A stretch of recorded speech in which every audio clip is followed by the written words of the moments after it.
Hello, hello, hello, everybody. That's right. You're listening to QD's Talk Time.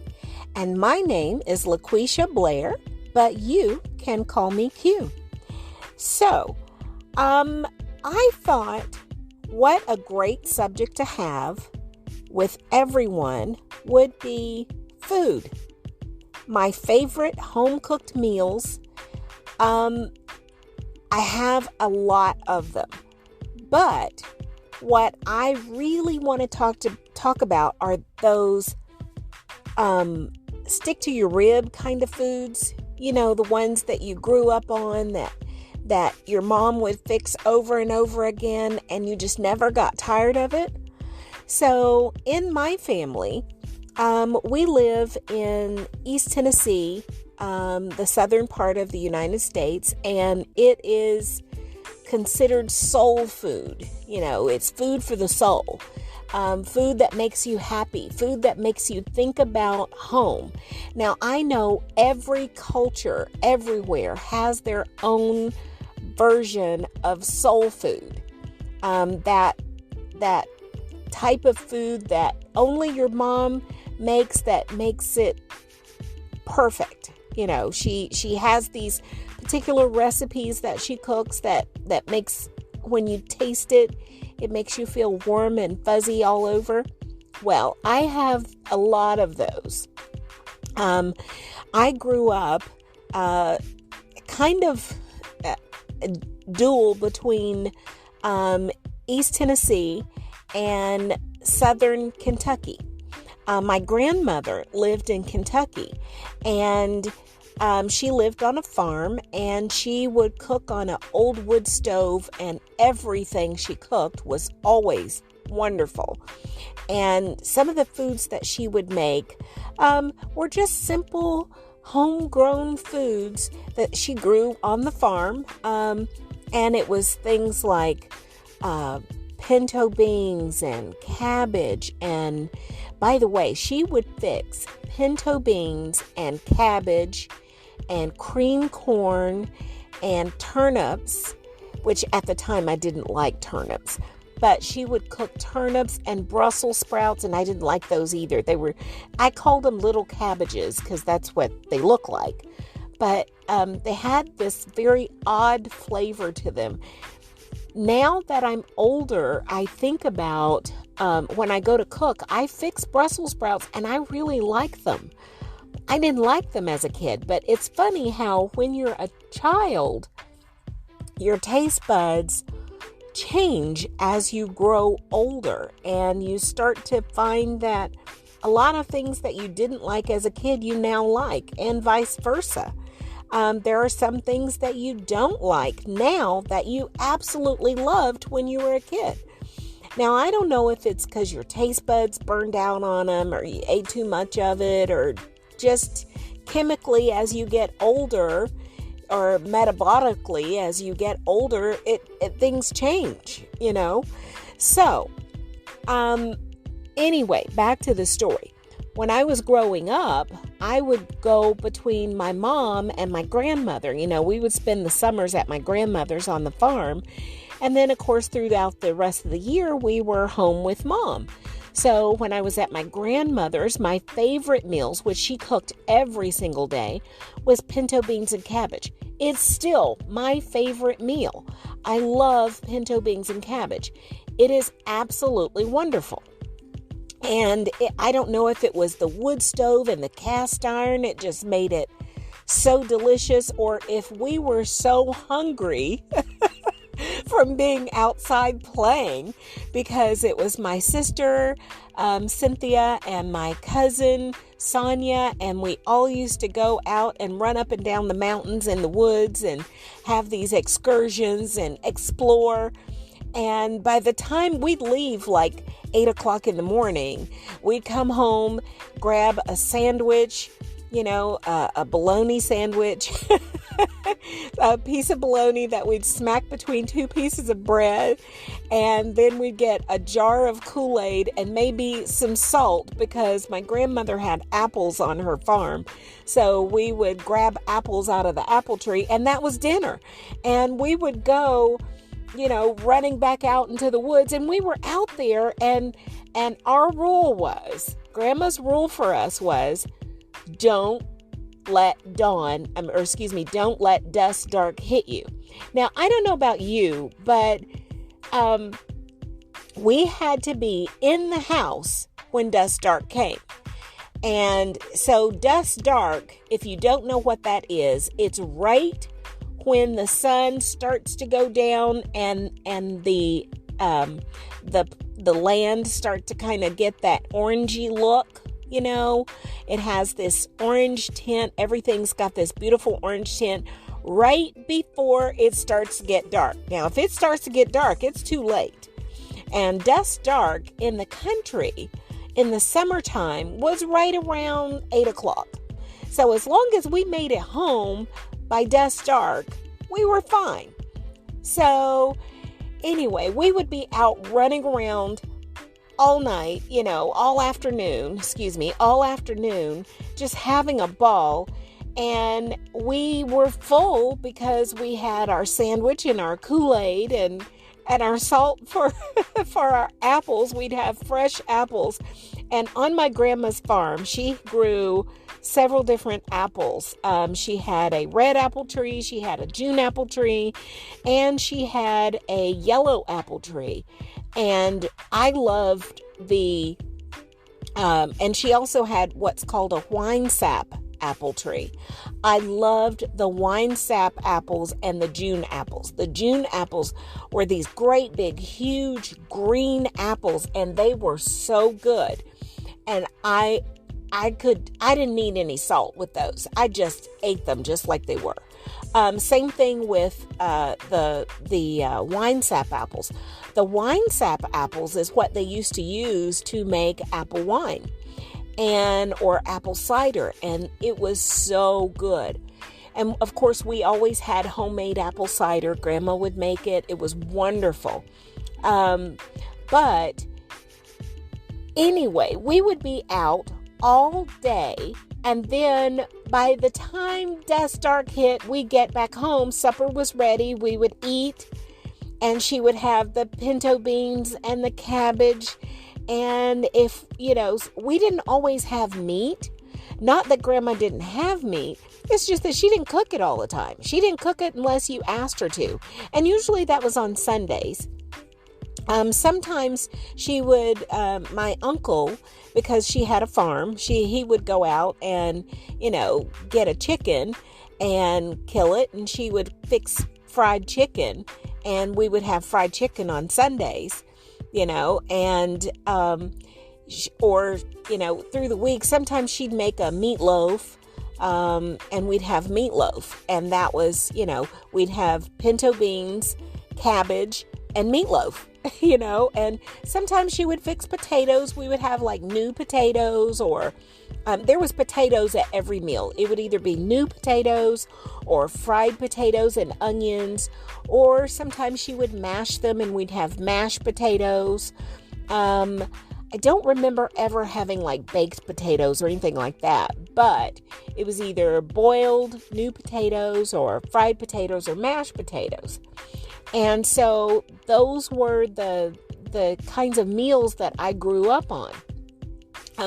Sometimes like she would fix, for breakfast, she would fix, I don't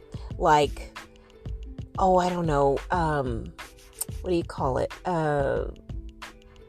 Grits, homemade grits, or oatmeal. And then we would have bacon, and we called it stricket bacon. Now, stricket bacon is this really thick sliced bacon that still has the skin on the outside, the pig skin on the outside. And what would happen is we would eat the bacon off of the skin, and then the skin was really chewy because she didn't fry it enough to make it crispy. The bacon part of it was crispy, but the skin part of it takes a little bit longer to fry, and she never fried it that long. So she would fry it enough to crispy up the bacon, and you could eat the bacon off of the skin, and then you would take the skin, and we would get strips of it and put it in our pocket so that when we left out in the mornings, if we wanted something to nibble on, we would just nibble on that, that skin part of the bacon. It was so good and so flavorful. I know this sounds really crazy, but that's what we would do. So, those are some of my best and favorite memories of just eating. I just love to eat. Now, growing up, going from my grandmother's to my mom's and back to my grandmother's and back to my mom's throughout the year, we got the best of both worlds because Grandma had a coal stove she would cook on, and then a wood stove she would cook on, and then my mom, of course, we lived in the city, so we had electric. But Mom would cook these amazing meals. Like, I remember the first time I ever had our gratin potatoes. And our gratin potatoes are these, what you do is you slice the potato into a round slice. You just slice it just as it is, and you wash it and slice it, and then you layer it in a pan, and you pour milk and you sprinkle cheese over it, and you put it in the oven covered with maybe some foil, and you let it cook until the potatoes are tender. And those are our gratin potatoes, season it with salt and pepper. And it was wonderful. And the first time I had them, I thought I'd died and gone to heaven. It was just the best thing ever. And then, of course, Mom would fix meatloaf, which was my favorite, and lima beans. I loved lima beans growing up. And my sister, of course, hated lima beans. So she would give me all of her lima beans and I'd give her all of my peas because she loved peas and I didn't like them at that time. So growing up with my mom, I would have, she would fix things like neck bones and potatoes, or oxtails and potatoes, or fried chicken and fried potatoes and onions with green beans and fresh greens. It would either be turnip or collard greens, or sometimes she would mix kale and turnip, and they were just absolutely the best meals. So I was sitting here thinking, and I thought up a list of my most favorite meals. And so just kind of going through them, of course, fried chicken. I remember my mom fixing fried chicken, and it was the best fried chicken ever. And in my adult life, I fix fried chicken, and it doesn't taste like my mom's. It's good, but it's not my mom's fried chicken. Now, I've discovered my sister fixes a really, really good, flavorful fried chicken. And I don't know what seasoning she uses. She says it's just salt and pepper, but I don't believe it. I think she has a secret and she just doesn't want to tell me. But I've tried several different seasonings to get that same flavor that Mom had, and I cannot get it. But, my children really like my fried chicken, but it's not like what my mom's was. Mom had the best fried chicken. So as I've gotten older, I've also come up with some other meals that I really like. And I think steamed pork chops are wonderful. And so I don't know about you, but let me tell you, the first time I had steamed pork chops, I was at my brother's house, and his wife had cooked. Now, mind you, I don't get along so well with my brother's wife. I think I've told you about her a little bit. They live in Memphis, Tennessee, which is the west part of Tennessee. And I don't know what it is, but she doesn't like me. And because she doesn't like me, I don't like her. I still love her. She's my sister-in-law, but I don't too much like her because she's kind of picky and she just doesn't like me. I don't know why. But anyway, so she cooked this meal. I think I was about 15 the first time that I'd ever gone down there and spent time with her. And she was really nice. I thought she was great. And so she'd fix this meal and she'd fried pork chops. And I thought we were having fried pork chops and they smelled wonderful. But when she was done frying them, she kind of drained all the grease out of the pan and left the drippings. And then she poured water into the pan and put the pork chops back down into this water mixture with all the drippings and everything. And she turned the eye on medium high and she let the pork chops steam. And they were so tender, and it made kind of a little bit of a gravy, not really a thick gravy, but just like a thin gravy for the pork chops. And then she fixed potatoes and green beans, and she made dinner rolls, and that's what we had for dinner.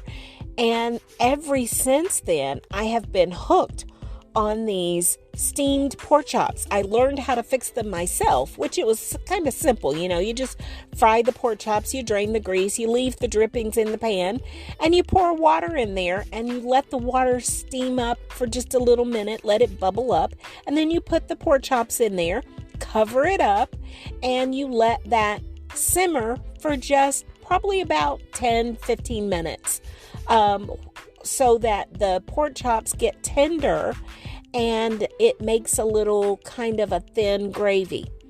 Now, it is really good with mashed potatoes. If you like mashed potatoes, I don't know about you, but I love mashed potatoes and I like mine just a little bit lumpy.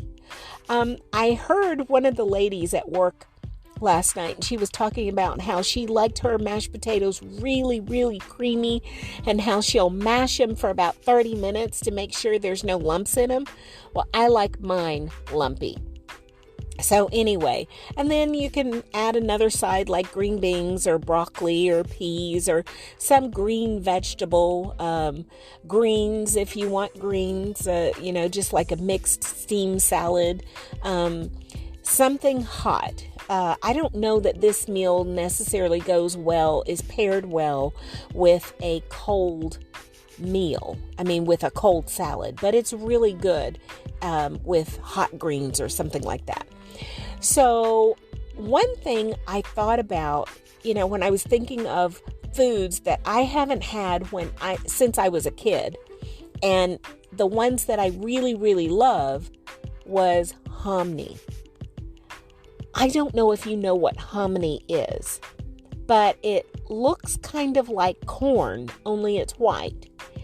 And I haven't had this since my mom, she used to cook it when I was a little girl, and I loved it. It was it had such a unique flavor.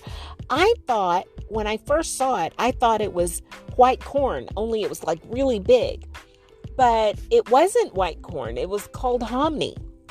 And it was, I can't explain it. It was just this burst of flavor. It was just this it was kind of like corn, but not really. I don't know how else to explain it. But anyway, those are some of the things that I miss. Just having those meals. Good old mac and cheese. Oh my gosh. Do you remember the first time you ever had macaroni and cheese? Oh my, was that not the best thing? Mom, when it first came out, it came out back in the, I want to say the early 30s or late 40s, somewhere in there. And then I want to say the 1930s. And it came out as a meal that people could fix on a dime. I think it was like 5 cents a pack when it first came out. And it came out in those little boxes just like it does now. And it was advertised as a way that the ladies could have this wonderful dish and feed their whole family on a little of nothing. And it was because back in that time, this was during the Depression, in the 30s and the 40s, and people didn't have that much money to spend. So they had this box of noodles, and you boil the noodles and you put the cheese in there, and it was, a wonderful meal. And then as time grew on, it became one of those soul food memories that you just latch on to, because now there's so many ways to fix macaroni and cheese. One of the things that I do when I fix macaroni and cheese, and my method of fixing it has developed over the years.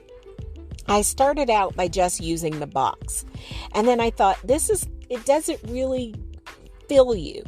So then I just started buying the elbow macaroni noodles, and I would take this Velveeta cheese and put in there.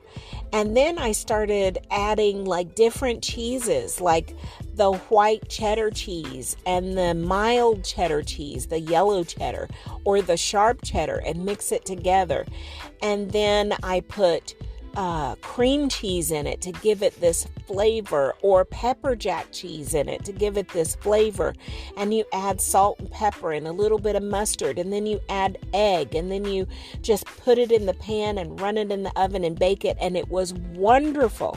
And so I've developed over the years this recipe of, even to the way I cook my noodles. Instead of cooking them in plain water, I cook them in chicken stock. And that gives the noodles, because the noodles soak up the fluid, it gives the noodles this wonderful flavor. So I've created this whole thing around macaroni and cheese. And now you can add bacon to it. You can add shrimp to it. You can add just about any kind of seafood, crab, macaroni and cheese. You can add ham, and have ham macaroni and cheese. It is a wonderful dish that you can just create so many different side dishes with, and even make it a main dish. And then from that, you have pasta and tuna, and make a tuna casserole. You've got these different types of noodles that you can use to make tuna casserole. There are so many dishes that I absolutely loved growing up that I think about now that I haven't made in a while. And tuna casserole is one of those dishes. I love spaghetti with meat sauce. Now, everybody fixes their spaghetti different.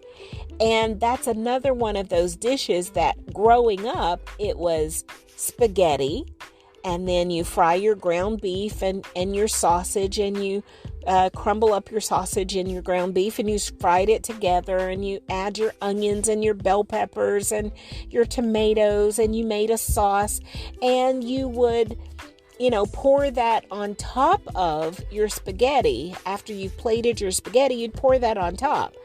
Well, then there's some people that mix it together. Now, my sister would fix the noodles and then pour the meat sauce on top of the noodles. My mom would fix the noodles and pour the meat sauce down in the same pot with the noodles, and it would cause and while she was cooking the noodles, and it would cause the noodles to soak up all that flavor. Now, since when I fix mine, I fix the meat sauce separate and I fix the noodles separate, but they all end up in the same pot. I'll put the meat sauce and the noodles down in the same pot, because I'm like, you're going to eat them all together anyway. And usually, sometimes I've put like corn over in the spaghetti and made it this one big dish, like almost like a casserole, but it's still in the pot.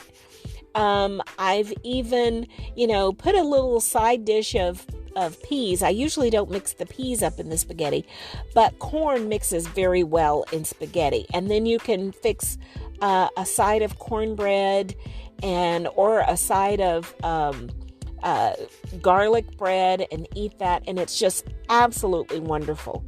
So I don't know about you guys, but chicken pot pie, oh my goodness, that is the best thing ever. Let me tell you, the first time I ever had a chicken pot pie, I think I was probably about 5 or 6 years old. And it was one of those times when, my mom was in a hurry to do something or go somewhere or something. And she just popped these little pies in the oven. And when they came out, she fixed us a chicken pot pie, and I'd never had one. And we got like a little salad that she fixed, this little salad to go with it. And we'd have, a dinner roll, a little dinner roll to go with it. And that was the best meal I ever had. I'd never had a chicken pot pie before then. I think I was about, maybe 3 or 4 years old. And since then, I've been in love with them. They are wonderful. So, a chicken pot pie is a meal in a pie shell, basically. So you take this pie shell, and it can be a homemade pie shell or a store-bought pie shell. It doesn't really matter, but it needs to be down in a deep dish to add all the ingredients. And you take this heavy whipping cream, and you can put that in there, or you can use cream of celery soup or cream of chicken soup, whichever one you'd like, and you put that down in there with some carrots and some green beans and some corn and some potatoes, and you chop up some chicken and put down in there, and then you cover it. You add a little bit of water or a little bit of milk. I like to use milk because it keeps it creamier. And then you cover it with the pie crust, and you poke holes in it if you want to decorate it fancy, you can, but you poke holes in it so that some of the steam can escape and your pie shell doesn't explode. And then you run that in the oven and you let it cook for about 20-30 minutes. And when it comes out, the vegetables have marinated in this mixture that you've created, and the pie crust has formed this nice crispy crust, and the chicken has gotten so tender, and it's so creamy, and it's just this full of flavor. And you can use beef, or you can use chicken, or you can use pork, and it really doesn't matter, but it's the same process with the vegetables and the sauce. You can use like a beef stock for your sauce instead of a chicken stock, or you can use a pork stock. It really doesn't matter. It's the marriage of the vegetables and the meat and the sauce marinating in this shell that you can eat. It's marinating in a bowl that you can eat. And when it's done, you just scoop it, not like a pie. You don't cut it like a pie, but you just scoop it out, and you want to get the top crust because the top crust is so crispy. And the bottom crust is kind of this, it's done, but it has this little bit of a gooey, soft, flaky, and it's crusty on the bottom. And by the time you chop that up and mix it all in your bowl, oh my goodness, you're in heaven. It is the best thing ever. I love it. So you just have to try some of these dishes. These are just a few of my favorite things. Doesn't that sound like a song? These are a few of my favorite things. But these are just a few of my favorite dishes. I would love to hear what some of your favorite dishes are. I have a lot more. We may do those at another time, but right now I just wanted to share with you some of my favorite dishes, some of the ones that I grew up with, and share some stories that I had from growing up, and I just hope you enjoyed it. So I hope that this gave you some things to think about. I hope you maybe think about your own family during the time when you grew up and some of your favorite foods and stories that went along with them. And hey, don't forget to reach out and share those with me. I would love to hear them. In the meantime, please remember, God loves you, I love you, and keep looking up. Bye-bye.